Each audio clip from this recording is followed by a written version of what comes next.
మన ముఖ్యమంత్రి జగన్మోహన్ రెడ్డి గారు ఇప్పుడే ఆడుదాం ఆంధ్ర కార్యక్రమం కూడా ప్రారంభం కూడా చేశాడు. ఇది రాష్ట్ర చరిత్రలోనే అతిపెద్ద క్రీడా సంబరం కూడా. ఎప్పుడూ ఏ రాష్ట్రంలో కూడా ఏ దేశంలో ఎక్కడ కానీ జరగలేని ఇది కార్యక్రమం. ఇది కూడా మరీ ముఖ్యంగా యువత అందరినీ కూడా ఆకర్షింపజేయాలని, అలాగే ఈరోజు వారిలో ఉన్న టాలెంట్ ప్రతిభ అంతా కూడా బయటికి తీయాలని చెప్పేసి కూడా ఒక పెద్ద ఎత్తున ఈ కార్యక్రమం కూడా చేపట్టడం జరిగింది.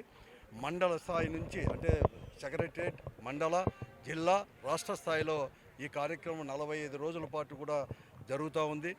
ముఖ్యంగా గ్రామీణ ప్రాంతాల యువత అంతా కూడా దీంట్లో కూడా పెద్ద ఎత్తున కూడా పార్టిసిపేట్ చేయాలని చెప్పేసి కూడా నేను వారందరినీ కూడా కోరుతాను.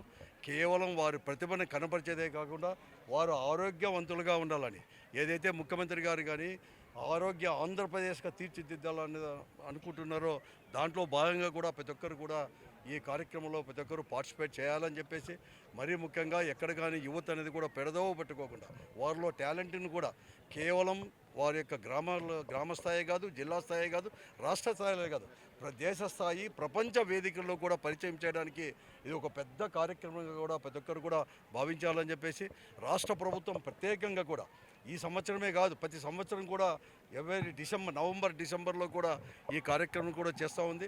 ఈ సంవత్సరం 100 కోట్ల రూపాయలు కూడా ఖర్చు పెట్టేదే కాకుండా ఈరోజు జాతీయ అంతర్జాతీయ స్థాయిలో ఉండే వారందరినీ కూడా పార్టిసిపేట్ చేసి ఇవన్నీ కూడా చేస్తుంది. కాబట్టి ప్రతి ఒక్కరు కూడా దీంట్లో పార్టిసిపేట్ చేయాలని చెప్పి నేను కోరుతా ఉన్నాను.